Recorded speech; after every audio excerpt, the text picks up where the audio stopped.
Muy bien, hermanos, hablan su Biblia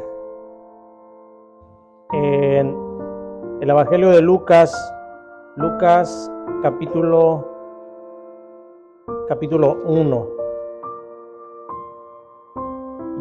El día de hoy vamos a hacer un paréntesis en nuestra predicación expositiva, que estamos hablando del libro de Romanos, para tocar un tema apropiado para esa temporada. Estamos en diciembre del 2023. Esto es lo digo la fecha para la grabación, para acordarnos de cuándo se grabó.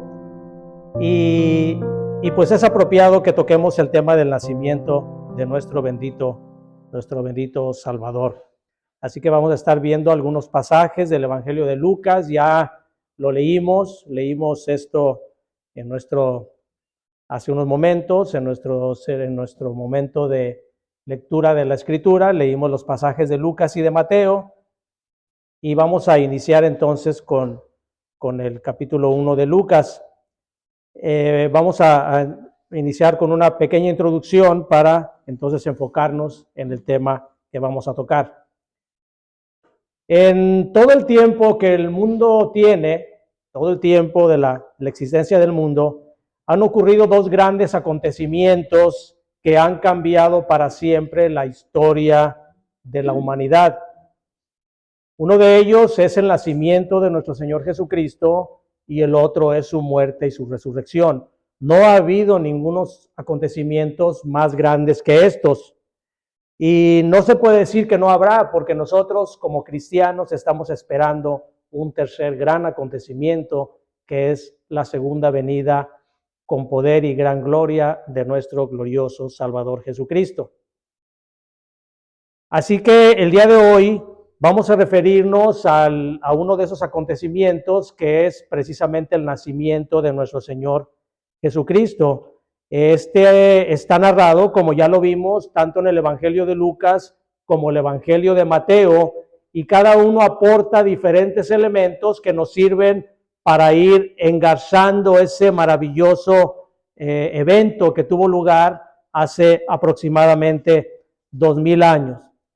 Este pasaje o este evento tiene tanta abundancia de enseñanza que sería prácticamente imposible tocarlo en una sola predicación. Pasaríamos muchas predicaciones tocando el tema acerca de la Navidad, pero lo que vamos a tocar el día de hoy, precisamente por la complejidad y la gran enseñanza, pues no nos enfocaríamos a tocar todo, pero la intención de este sermón será primeramente dar un bosquejo amplio o superficial de lo que fue el nacimiento de nuestro Señor, para entonces enfocarnos muy particularmente en los elementos extraordinarios que acompañaron ese evento. Así que la predicación del día de hoy la he titulado 7 eventos extraordinarios que acompañaron el nacimiento de nuestro Señor Jesucristo. Vamos a dar, hermanos, y poner en manos del Señor esta predicación para nuestro beneficio. Oremos. Bendito Padre, gracias te damos, Señor, por esta palabra que tú nos has dejado. Sabemos, Señor, que toda la Escritura es inspirada por ti y es útil para enseñarnos aquello que tú has dejado para que nosotros conozcamos, y sobre todo el maravilloso acontecimiento del nacimiento de nuestro bendito Señor y Salvador Jesucristo. Te pedimos, Señor, que nos ayudes a poder comprender ampliamente y admirarnos de la grandeza de tus obras que por medio de la cual tú has mostrado aquel momento tan glorioso para la humanidad, en que tú nos regalaste a nuestro bendito Salvador. Ponemos esto en tus benditas manos, en el nombre de nuestro Señor y Salvador Jesucristo. Amén. Como un contexto general, acerca del nacimiento de nuestro Señor, prácticamente inicia con el nacimiento de Juan el Bautista. ¿Y por qué leímos acerca de Juan el Bautista o por qué nos interesa leer acerca de Juan el Bautista? Bueno, porque ahí es precisamente una de las cosas con las cuales inicia el nacimiento de nuestro Señor Jesucristo. Es con él, con Juan el Bautista, aquel que había sido ya profetizado en las Escrituras, que iba a ser el que prepararía el camino del Señor, con lo que inicia el evento del nacimiento de nuestro Señor Jesucristo.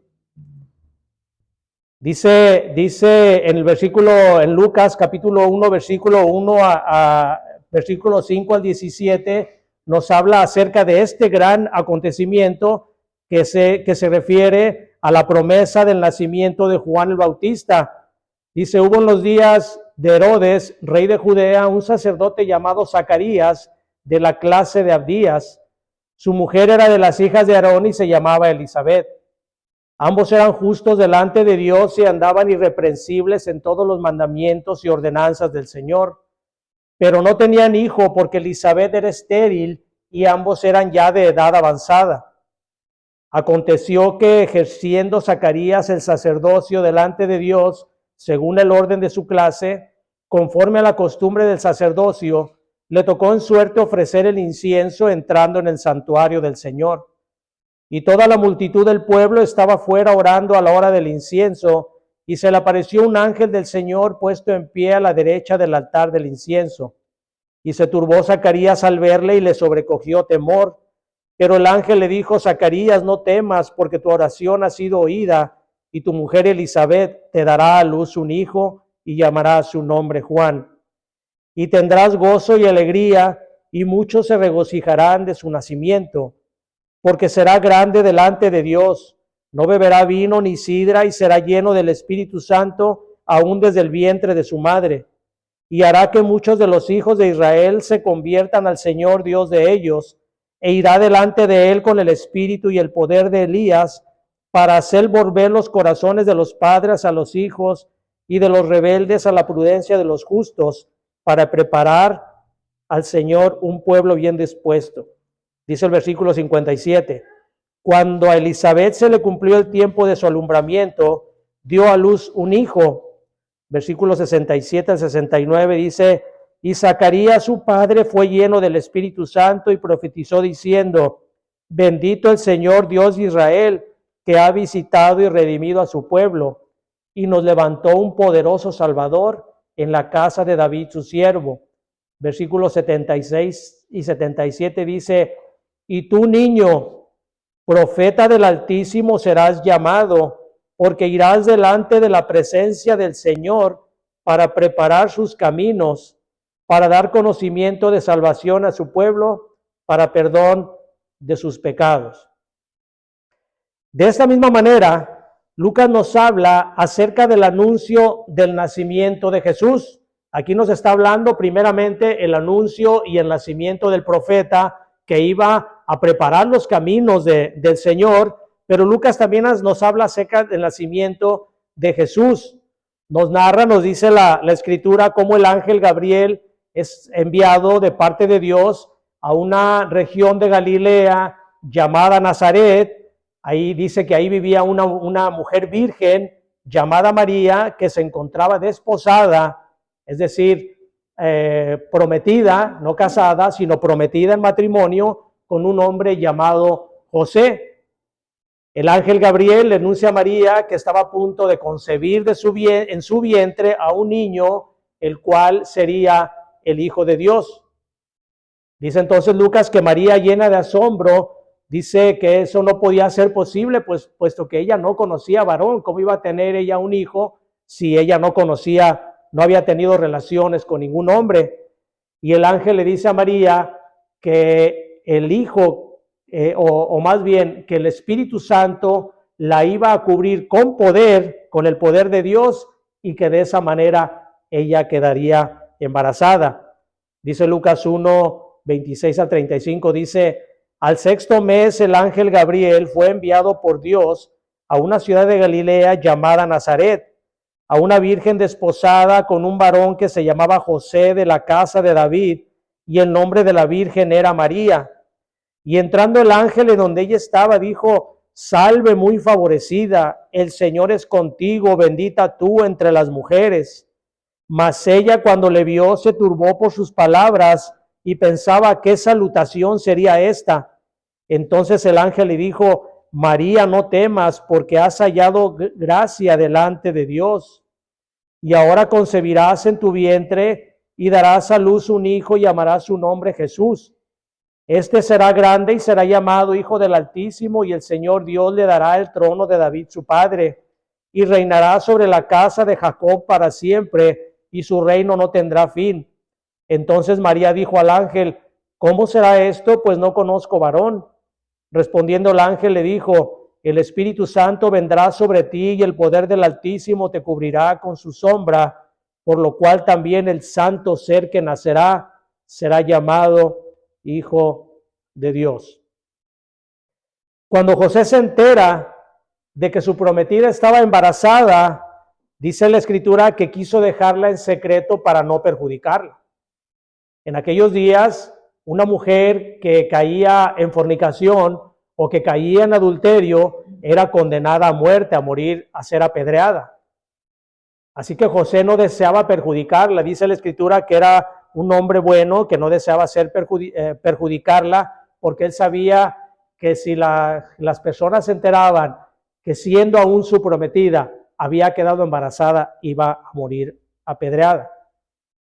Con esa intención José se queda, pero dice la Escritura que el ángel se le aparece en sueños y le dice a José que no abandone a su prometida porque no lo ha engañado, sino que el niño que lleva en su vientre ha sido concebido por el Espíritu Santo. Le dice además el ángel que esto que está sucediendo es el cumplimiento a una de las profecías que seguramente como buen judío José conocía, acerca de una profecía del profeta Isaías que dice, he aquí una virgen concebirá y dará a luz un hijo y llamará su nombre Emmanuel, que traducido es Dios con nosotros. Así que José despierta y obedeciendo a lo dicho por el ángel, recibe a María como esposa para evitar que la castigaran, pero todavía dice la Escritura que sin conocerla como esposa, sino que hasta el niño nace. Es decir, José respeta la condición de María, dice la Escritura, aun cuando se casa con ella, no la conoce como mujer, no tiene relaciones con ella, sino que hasta cuando Jesús nace. Y eso lo encontramos en Mateo 1, del 18 al 25. Dice, el nacimiento de Jesucristo fue así. Estando desposada María, su madre, con José, antes que se juntasen, se halló que había concebido del Espíritu Santo. José, su marido, como era justo y no quería infamarla, quiso dejarla secretamente. Y pensándole en esto, he aquí un ángel del Señor le apareció en sueños y le dijo, José, hijo de David, no temas recibir a María tu mujer, porque lo que en ella es engendrado del Espíritu Santo es. Y dará a luz un hijo y llamará su nombre Jesús, porque él salvará a su pueblo de sus pecados. Todo esto aconteció para que se cumpliera lo dicho por el Señor por medio del profeta cuando dijo, he aquí una virgen concebirá y dará a luz un hijo y llamará su nombre Emmanuel, que traducido es Dios con nosotros. Y despertando José del sueño, hizo como el ángel del Señor le había mandado y recibió a su mujer, pero no la conoció hasta que dio a luz a su hijo primogénito y le puso por nombre Jesús. A escasos días de que María vaya a dar o dé a luz a su hijo, ocurre un hecho que le cambiaría los planes completamente a ellos. El emperador de Roma, y eso es uno de los puntos, recuerden que la predicación son 7 eventos importantes que ocurrieron, ese es uno de los eventos importantes, como les dije, por eso estamos tratando muy superficialmente lo que es el nacimiento para enfocarnos en los asuntos que vamos a analizar mejor. Pero aquí en este momento, cuando ya María está a punto de dar a luz a su hijo, ocurre, como les digo, un evento extraordinario en el cual el emperador de Roma, con la intención de conocer a todo su imperio, o sea, el poder que tenía, manda a hacer un censo. Recuerden que en ese tiempo el Imperio Romano abarcaba toda la región de Israel, toda la parte norte del África, era un imperio muy grande. El Imperio Romano fue un imperio muy grande, así que ahí en esa región, la región de Judea, toda la parte de Israel, estaba dominada por el Imperio Romano, y el César decide hacer un censo para ver de qué tamaño era su imperio. Así que lo que ordena él en ese momento es que cada persona debería de trasladarse a su lugar de origen para de esa manera ser empadronado, es decir, ser anotado como la persona que ahí vivía. Entonces, tanto José como María, siendo descendientes por diversas líneas del rey David, que era de la ciudad de Belén, tuvieron que trasladarse a la ciudad de Belén. Así que se trasladan a la ciudad de Belén para ser empadronados, porque ese era su lugar de origen. Dice Lucas capítulo 2, versículo 1 al 5, dice: aconteció en aquellos días que se promulgó un edicto de parte de Augusto César, que todo el mundo fuese empadronado. Este primer censo se hizo siendo Cirenio gobernador de Siria, e iban todos para ser empadronados, cada uno a su ciudad. Y José subió de Galilea, de la ciudad de Nazaret a Judea, a la ciudad de David, que se llama Belén, por cuanto era de la casa y familia de David, para ser empadronado con María, su mujer, desposada con él, la cual estaba encinta. La aldea de Belén era una población muy pequeña, prácticamente era un grupito de casas, muy demasiado pequeña, de tal manera que a la aldea de Belén le llamaban una aldehuela, es decir, una aldea demasiado pequeña. Dice la Escritura, una de las profecías habla, dice: y tú, Belén, pequeña entre las demás. O sea, era un lugar de casas de personas que se dedicaban mayormente al pastoreo de cabras, de ovejas, o también a la agricultura. Ahí se cultivaba la cebada y el trigo, y por eso el nombre de Belén, que quiere decir casa de pan. El nombre Belén significa casa de pan. Así de que las casas eran muy pequeñas, eran muy pocas las casas también, y estaban construidas regularmente junto a cuevas naturales. Y esto nos servirá para imaginarnos en dónde María dio a luz a Jesús. Las casas, como les digo, eran casas muy pequeñas, construidas junto a cuevas, ya sea cuevas naturales o a piedras, peñas de roca caliza, muy fácil de escarbar, que ahí hacían los moradores de esas casas, ahí hacían sus cuevas para meter a sus animales. Eso era lo que utilizaban como establos, ahí en esos lugares. Cuando llegaron José y María a Belén, lo más probable es que, por la razón del censo, mucha gente hubiera acudido ahí, así de que todas las casas, las poquitas casas que había, eran casas estaban llenas, estaba saturado. Nos dice la Escritura que no encontraron un lugar en donde alojarse. Probablemente tenían ellos familiares también ahí o amistades que esperaban que les dieran alojamiento, pero pues había habido un movimiento muy grande de personas, de tal manera que ya todo estaba lleno. Dice que un mesonero, el dueño de un mesón, les ofreció el único lugar que podía o que tenía disponible, y esto era el establo en donde guardaba sus animales. Ahí es donde nació Jesús. Dice: y aconteció que estando ellos ahí,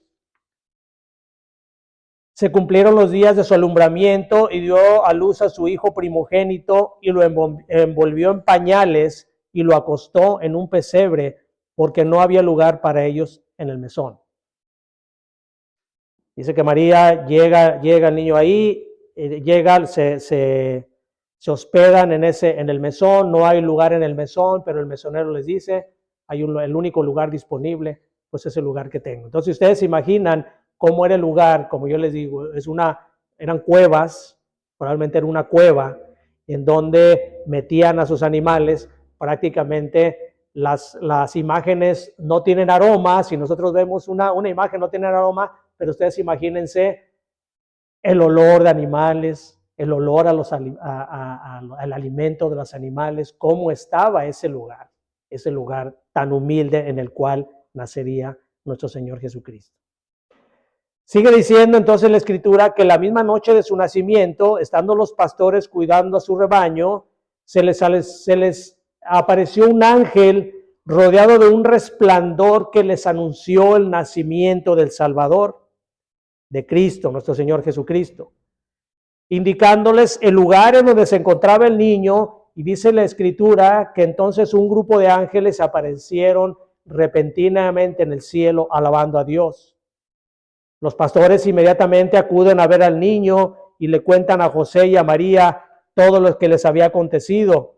Dice, había pastores en la misma región que velaban y guardaban las vigilias de la noche sobre su rebaño.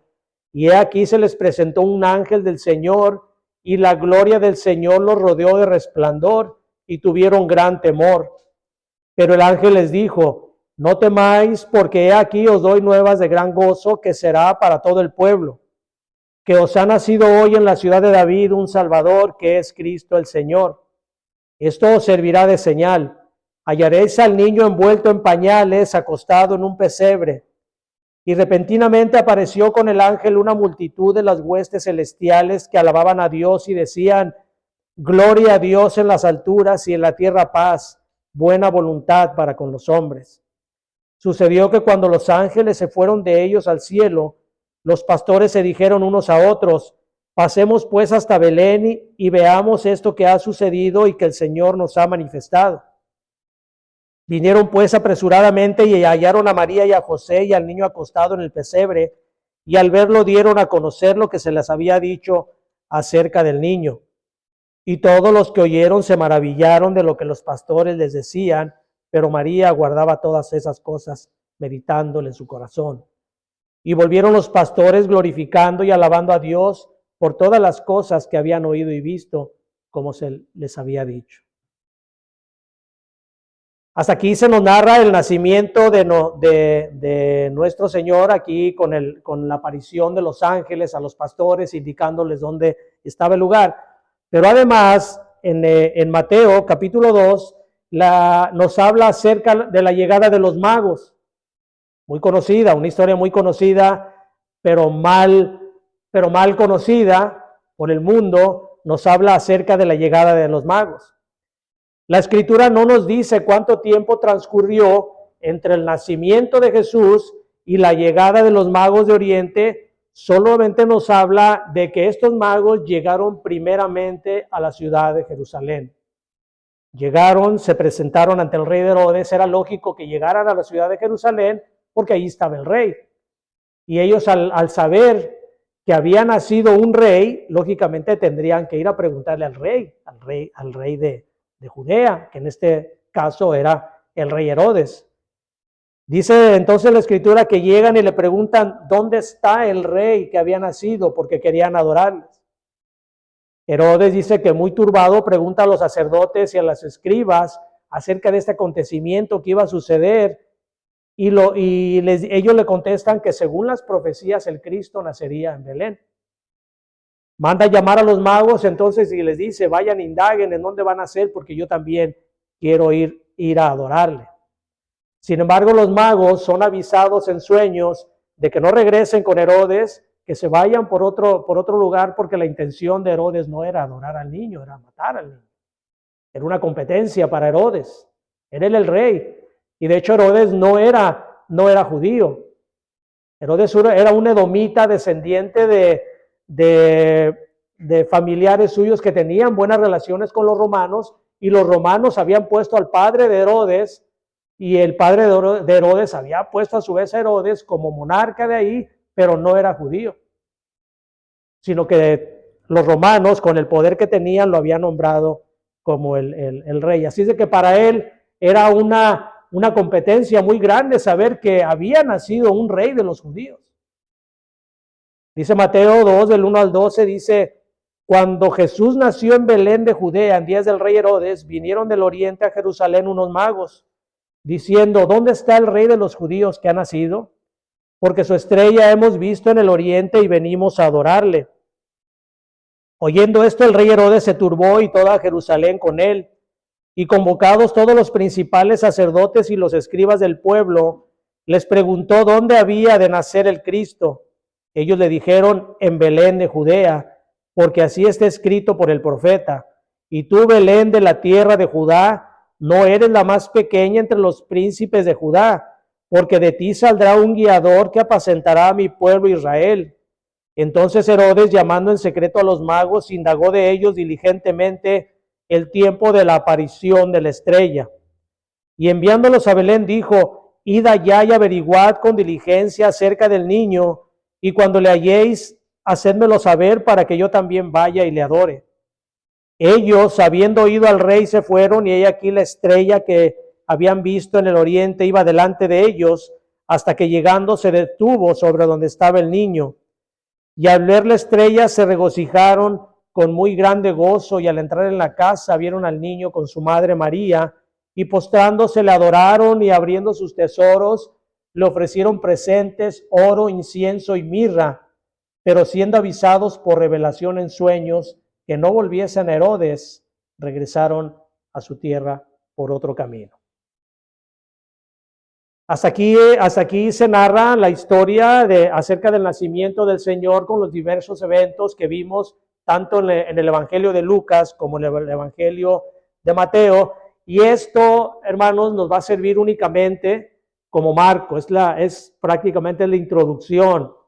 Es como un marco que nos va a servir para conocer aquellos eventos extraordinarios que rodearon su nacimiento, y en el cual yo espero, y es el deseo, que nos admiremos realmente, que nuestro corazón se llene de una admiración grande acerca de lo que Dios, nuestro Señor, es capaz de hacer para lograr sus propósitos y sus planes. El primer gran evento, vamos a entrar entonces a los eventos. El primer gran evento que rodearon el nacimiento de nuestro Señor es acerca de las profecías que anunciaron su llegada. Es el primer gran evento. Es impresionante cómo dos hombres, incluso más profecías acerca de nuestro Señor, pero hablando de los que menciona aquí estos evangelios, es impresionante cómo dos hombres, profetas, Isaías y Miqueas, que vivieron 700 años antes del nacimiento de nuestro Señor Jesucristo, ya habían profetizado de su venida, de quién descendería este rey. Profetizaron que nacería de una mujer virgen, y además profetizaron en qué lugar nacería. Isaías capítulo 7, versículo 14 nos dice, por tanto, el Señor mismo os dará señal. He aquí que la Virgen concebirá y dará a luz un hijo, y llamará su nombre Emmanuel. Ahí mismo en Isaías capítulo 9, versículo 6 dice, porque un niño nos es nacido, hijo nos es dado, y el principado sobre su trono, y se llamará su nombre admirable, consejero, Dios fuerte, Padre eterno, príncipe de paz. No tenemos el tiempo para analizar cada una de estas profecías, pero podemos darnos cuenta precisamente aquí en el versículo 6, cómo aquel niño que nacería sería el Dios verdadero. Para aquellos aquellas sectas que niegan la deidad de Dios, claramente la deidad de Jesucristo, claramente la deidad de Jesucristo está manifestada en diversas partes de la Escritura, incluyendo esta que dice que sería el Dios fuerte, el Padre eterno, nuestro Señor Jesucristo. Aquel niño que nacería sería Dios Padre y Dios fuerte. Dice Miqueas 5:2, dice, pero que ya leímos, dice, pero tú, Belén Efrata, pequeña para estar entre las familias de Judá, de ti me saldrá el que será Señor en Israel, y sus salidas son desde el principio de los días de la eternidad. Otra profecía que nos habla acerca del lugar en donde nacería nuestro Señor Jesucristo, y nos habla también acerca de su divinidad, porque dice aquí, sus salidas son desde el principio de los días de la eternidad. Jesucristo siempre ha existido porque Él es Dios. Cristo es eterno porque Él ha existido desde los días de la eternidad, dice el profeta Miqueas. Estos profetas se encontraban 700 años antes del nacimiento de nuestro Señor Jesucristo, se encontraban viviendo en una Judea que se encontraba en crisis debido a la expansión del reino del imperio asirio. En una época de mucha oscuridad para el pueblo de Israel, estaban siendo invadidos por el pueblo, por los sirios, se encontraban con mucha angustia, y es cuando Dios les manda esa promesa de un Redentor. Y es cuando Dios se manifiesta, hermanos, siempre con su gloria, con su mayor gloria, es cuando se encuentra el pueblo en tinieblas. Es cuando la gloria de Dios se manifiesta con más gloria. El anuncio de la llegada del Mesías debió de haber sido un gran alivio para todos aquellos israelíes, todos aquel pueblo judío que se estaba viendo en un momento de tanta degradación del pueblo de Israel. Dios había mandado a los asirios como un castigo para la rebeldía y la depravación que Israel había cometido por causa de estarse enfocando en la idolatría y en la inmoralidad. Así que nosotros debemos de tener esa esperanza también de que aun cuando se están viendo momentos de mucha oscuridad y que realmente están sucediendo, el mundo está volcándose en situaciones muy inmorales, que realmente nosotros podamos estar plenamente convencidos y con esa esperanza de que el Señor no tarda en venir para salvar a su pueblo. Este mundo cada vez es un mundo cada vez más infiel, y en esa oscuridad es donde se va a manifestar más grandemente la gloria de nuestro Señor. El segundo evento que acompañó el nacimiento de Jesús fue el nacimiento del profeta que había de prepararle el camino. En varios pasajes de los evangelios nos habla de la obra de Juan el Bautista y de la manera en que esto ya se había profetizado.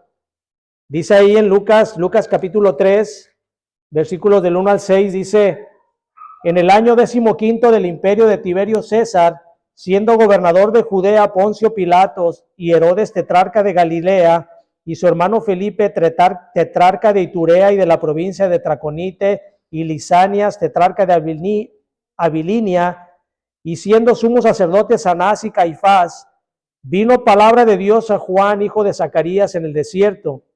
Y él fue por toda la región contigua al Jordán, predicando el bautismo del arrepentimiento para el perdón de pecados, como está escrito en el libro de las palabras del profeta Isaías, que dice: voz del que clama en el desierto, preparad el camino del Señor, enderezad sus sendas, y todo valle se rellenará y se bajará todo monte y collado. Los caminos torcidos serán enderezados y los caminos ásperos allanados, y verá toda carne la salvación de Dios. 400 años antes del nacimiento de Juan el Bautista, en el libro de Malaquías, es un libro antes de Mateo, en el libro de Malaquías ya se había profetizado acerca de que Juan el Bautista era ese Elías que había de venir como mensajero para preparar el camino del Señor. Dice Malaquías 3:1, dice: he aquí yo envío mi mensajero, el cual preparará el camino delante de mí, y vendrá súbitamente a su templo del Señor, a quien vosotros buscáis, y el ángel del pacto, a quien deseáis vosotros, he aquí viene, ha dicho Jehová de los ejércitos. Ahí mismo Malaquías 4:5 dice: he aquí yo os envío el profeta Elías antes de que venga el día de Jehová grande y terrible. Nuestro Señor Jesucristo en Mateo 11:7 al 15 confirma, él mismo confirma estas profecías acerca de Juan el Bautista. Dice Mateo 11 del 5 al 7, dice: mientras ellos se iban, comenzó Jesús a decir de Juan a la gente, ¿qué salisteis a ver al desierto? ¿Una caña sacudida por el viento? ¿O qué salisteis a ver? ¿A un hombre cubierto de vestiduras delicadas? He aquí los que llevan vestiduras delicadas en las casas de los reyes están. ¿Pero qué salisteis a ver? ¿A un profeta? Sí, os digo que más que profeta, porque este es de quien está escrito, he aquí yo envío mi mensajero delante de tu faz, el cual preparará tu camino delante de ti. De cierto os digo, entre los que nacen de mujer, no se ha levantado otro mayor que Juan el Bautista, pero el más pequeño en el reino de los cielos, mayor es que él. Desde los días de Juan el Bautista hasta ahora el reino de los cielos sufre violencia y los violentos lo arrebatan, porque todos los profetas y la ley profetizaron hasta Juan. Si queréis recibirlo, él es aquel Elías que había de venir. Esta era una confirmación acerca de las profecías que se dieron sobre el nacimiento de Juan el Bautista, el profeta que vendría a preparar el camino del Señor. Y este es el segundo de los eventos. El tercer evento extraordinario es la concepción del niño en una mujer virgen. Dice la Escritura que el reino de Judá estaba bajo asedio de parte del rey de Siria, como ya vimos, confabulándose con la tribu de Efraín para atacar Jerusalén, cuando Jehová manda a Isaías a decirle al rey Acaz que aquella confabulación que estaban llevando a cabo el rey de Siria con la tribu de Efraín para destruir al rey Acaz, el rey de Judá, no iba a prosperar porque el Señor lo iba a impedir. Así que Acaz, pensando en aquella promesa de lo que el Señor dice, ¿y cómo iré yo a saber que eso es cierto? Y entonces el Señor le dice que le daría la señal de que una virgen concebiría. Ahora, esta no era una señal muy común. Por supuesto, era una señal extraordinaria. ¿No? Si el Señor hubiera dicho, una mujer va a concebir, diría, pues esto no es una señal, todas las mujeres conciben. Sin embargo, Dios puede hacer que una mujer, es el único que puede hacer que una mujer quede embarazada sin tener relaciones con un varón, porque Dios es el único que tiene el poder para dar vida. Así que esa es la señal que se manifestó a María cuando, sin haber sido tocada por José ni por ningún otro hombre, concibe de parte del Espíritu Santo. Esa era una profecía que ya se había dado desde los tiempos del rey Acaz por medio del profeta Isaías también. Una mujer iba a concebir por obra del Espíritu Santo. El cuarto evento es el censo del emperador de Roma. Este evento es, no sé si porque fue uno de los primeros grandes eventos que yo vi hace muchos años, que me impresionó, no sé si por qué, pero ese es uno de mis eventos favoritos. Ahora, una de las cosas por las cuales también me llama mucho la atención este evento, aparte de su grandeza, a mí me gusta mucho leer libros o ver películas sobre investigaciones donde hay cierta intriga que se va resolviendo poco a poco, pero a veces uno se queda pensando, llega uno en un momento y dice, ¿cómo se va a resolver esto? Porque prácticamente sería imposible. Y eso es lo que pasó en este impresionante evento. María y José vivían en una ciudad llamada Nazaret, que estaba en la región de Galilea. Sin embargo, la Escritura nos dice que Cristo tenía que nacer en Belén.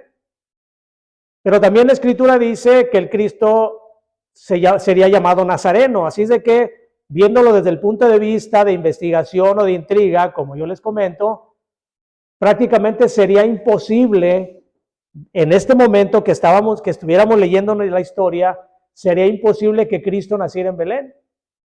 José y María vivían en Nazaret, él tendría que ser llamado Nazareno, así de que cómo le iban a hacer para nacer en Belén. No creo que ellos hubieran tomado la determinación de ir a Belén a que naciera allá. Y con mayor razón cuando vimos acerca de las condiciones de Belén.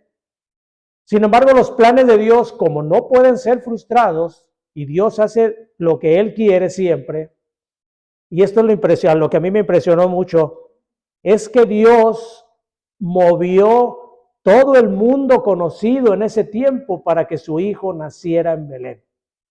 Hizo un movimiento tan grande en ese tiempo para que su hijo naciera en Belén, que tocó el corazón, prácticamente le ordenó al César, al hombre más poderoso del mundo en ese momento, le ordenó que hiciera un censo.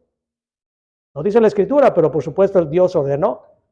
Le ordena que haga un censo para que de esa manera José y María se trasladen a Belén y ahí nazca su hijo como él lo había determinado que iba a ser.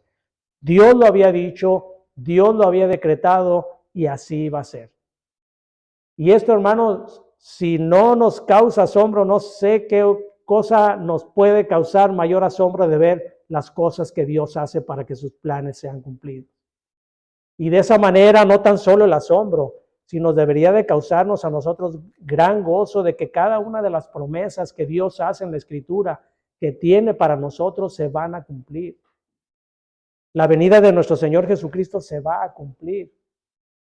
La restauración de nosotros, de la glorificación de nosotros, de nuestros cuerpos, se va a cumplir. Nosotros estaremos en la presencia de nuestro Señor Jesucristo, aquellos que hayamos puesto nuestra confianza en Él, porque Él así lo ha mandado. Nadie que haya puesto su confianza en Cristo se va a perder. Nadie. ¿Por qué? Porque Él así lo ha determinado. Cristo mismo nos lo dijo en muchas ocasiones, que nadie de los que su Padre le dio se perderá. Así es que la confianza que nosotros tenemos, si usted ya puso su confianza en el Señor Jesucristo, usted debe de estar completamente seguro que usted, esa salvación que Dios le ha dado por gracia, usted no la va a perder. Pero si usted no ha puesto su confianza en el Señor Jesucristo, no espere. No espere, la Escritura dice, si oyes hoy su voz, no endurezcas tu corazón. No endurezcas tu corazón. Es el momento en que nosotros debemos de aceptar cuando escuchamos la voz del Señor. El quinto evento, y ya nomás nos quedan dos más, es la presencia de los magos de Oriente. Estos hombres que se describen como magos, no eran magos que hacían magia. Tampoco no eran reyes, o sea que no eran los reyes magos. Dice la Escritura que eran unos astrólogos, pero tampoco eran astrólogos como aquellos que andan leyendo cartas o andan leyendo el tarot o los horóscopos. Estos eran hombres sabios que seguramente, aunque no lo dice la Escritura, no lo dice ni cuántos eran, ni los nombres de ellos tampoco, pero ellos eran unos hombres sabios que seguramente habían escuchado o habían leído las Escrituras.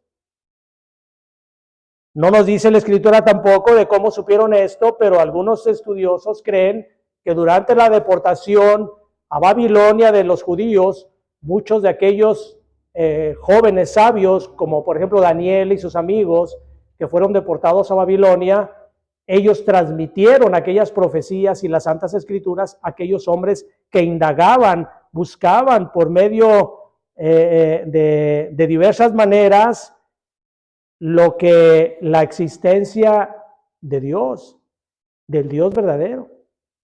Así que ellos habían llegado desde muy lejos preguntando, ¿dónde está el rey de los judíos que había nacido?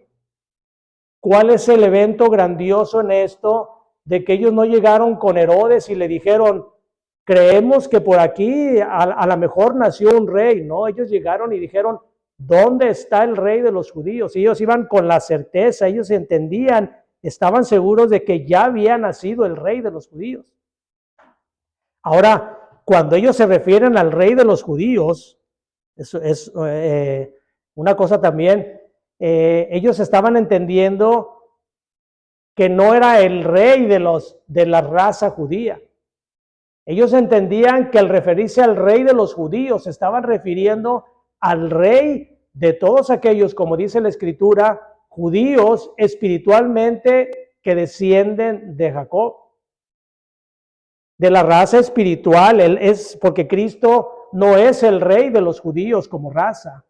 Cristo es el rey de todos los judíos, de todos los redimidos que han puesto su fe en el Señor Jesucristo, tal y como se lo profetizó Abraham el Señor. Nosotros pertenecemos a la familia de Abraham por la fe que nosotros hemos depositado en el Señor Jesucristo.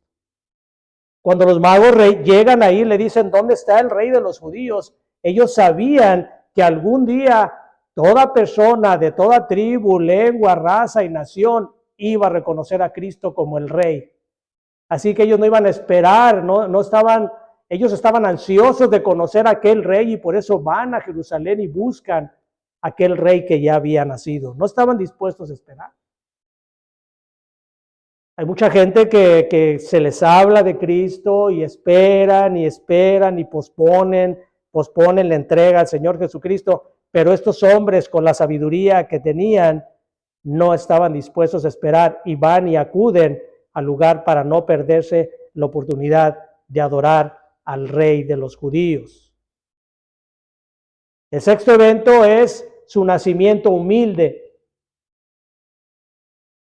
Si nosotros hubiéramos vivido en esa época, quizás lo que hubiéramos pensado es que el rey de los judíos, el rey de reyes, el soberano del mundo, no hubiera nacido en un lugar humilde, hubiera nacido en un palacio. Lo más probable es que la gente pensaba, ¿dónde va a nacer el rey? Pues en el palacio de César. Y va a nacer en pañales de seda. Va a ser asistido por los mejores parteras, los mejores médicos. Pero Jesús no nació en un palacio, Jesús nació en un establo. Nació en el lugar más humilde que podía haber estado allí en esa región. No nació tampoco en pañales de seda, ni siquiera eran pañales, como menciona aquí, no eran pañales, eran tiras de trapo que probablemente María cargaba para ese momento. No fue asistido por ninguna partera ni por ningún médico. Nos dice la Escritura, no nos dice dónde estaba José, pero nos habla que María fue la que envolvió a su niño en pañales. No nos habla si el mesonero le llamó a una partera, no nos dice que si le llamó a su esposa para que la asistiera. No, María, nos habla la Escritura claramente que María fue la que recibe al niño y lo envuelve ella en pañales. Esto eran tiras de trapo. El lugar no era un lugar esterilizado como hoy podemos tenerlo, era un lugar, dice que en un pesebre lo recostó. El pesebre era el lugar donde se les daba alimento a los animales. Imagínense ustedes la condición en que estaba ahí. Si había animales, había muchos malos olores, mucha suciedad. En esto mostró el Señor esa grandeza. El Señor muestra su grandeza en su humildad. Dice la Escritura que Él viene como siervo, Él viene humilde, el Señor viene humilde, se humilla para que de esa manera en su humillación nosotros pudiéramos tener vida eterna, vida en abundancia. Esa es la humillación de Cristo. Más adelante el Señor Jesucristo diría que Él no tenía ni dónde recostar su cabeza. El Rey del universo, el Rey de reyes, había nacido en el lugar más humilde y nunca tuvo ni siquiera dónde recostar su cabeza. Y el séptimo evento y el último evento es la gloria de Dios manifestada a los pastores. Los pastores eran considerados lo peor de la gente. Se les tomaba como ladrones, como marrulleros, eran despreciados por todas las personas. Sin embargo, fue a ellos a los que se les anunció la llegada del Mesías. Dice la Escritura, 1 Corintios 1, 27, dice que lo más vil y despreciable escogió Dios para avergonzar a los sabios. ¿Por qué? A fin de que nadie se jacte en su presencia. La humildad del Señor y la gloria de Dios se manifestó a los pastores, aquella gloria que no podía ser mostrada a ningún hombre porque moriría. Fue el regalo que Dios les hizo esa noche a los pastores, mostrarles su gloria. No hay palabras y no existe palabras en la Escritura para que nosotros podamos imaginarnos lo que es la gloria del Señor. Vislumbros apenas en algunos lugares nos hablan de algunos profetas, cómo veían la magnificencia del Señor, la luz que alumbraba. El Apocalipsis nos muestra lo mismo también, pero nada hay que nos muestre la gloria del Señor, sino únicamente nuestro Señor Jesucristo. Él es la gloria, Él es el resplandor del Padre. Cristo vino a mostrarnos la gloria del Señor. Él es por medio del cual nosotros podemos conocer a Dios, podemos conocer esa gloria. Sin embargo, hermanos, y con esto termino, la mayoría de nosotros hemos perdido nuestra capacidad de asombro. Estamos tan enfrascados en nuestros propios asuntos que estos hechos grandiosos del Señor nos pasan desapercibidos. Nosotros conocemos la Escritura, la mayoría conocemos la Escritura y sobre todo la mayoría conocemos el nacimiento del Señor. Pero todo esto se ha desvirtuado por el mundo ya no celebra, aun cuando no se tienen registros que esta época es la época en que nació nuestro Señor Jesucristo. Aun con ello, nosotros celebramos el nacimiento de nuestro Señor Jesucristo.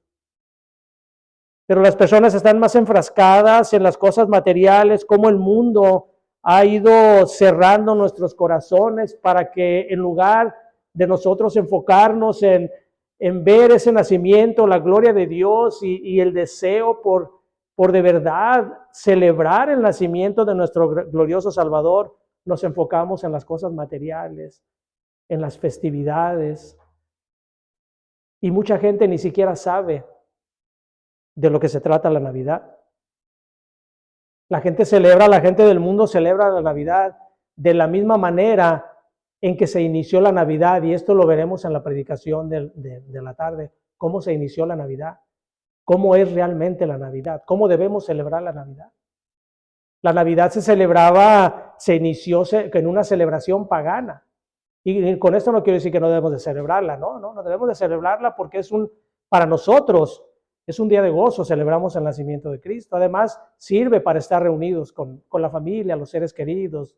De ninguna manera nosotros estamos en contra de la celebración de Navidad, pero sí el mundo celebra la Navidad de una manera muy contraria a como debería de celebrarse. Así que, hermanos, yo ruego para que en esta Navidad el regalo para nosotros sea la gloria de Dios. Que así como esa gloria se les manifestó a los pastores, se nos manifieste a nosotros por medio de nuestro Señor Jesucristo. Que regresemos nosotros a nuestro primer amor, aquel primer amor que sentimos por Cristo cuando lo conocimos. Y que su gloria resplandezca siempre en nuestros corazones. Vamos a orar, hermanos.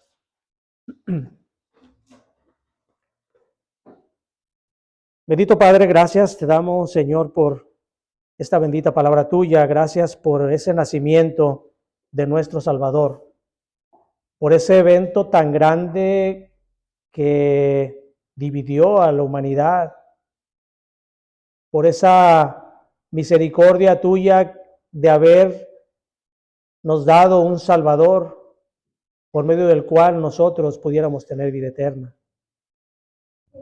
Y ahora, Señor, que nosotros en este día de celebración para nuestro Señor, el día en que el mundo lo celebra, que seamos nosotros luz para ellos, que podamos aprovechar el momento y compartirles el verdadero propósito de la Navidad. Haznos fuertes, valientes, que no tengamos temor de expresar el nacimiento de nuestro Señor Jesucristo. Te damos las gracias por esto, Señor, en el bendito nombre de nuestro Señor y Salvador Jesucristo. Amén.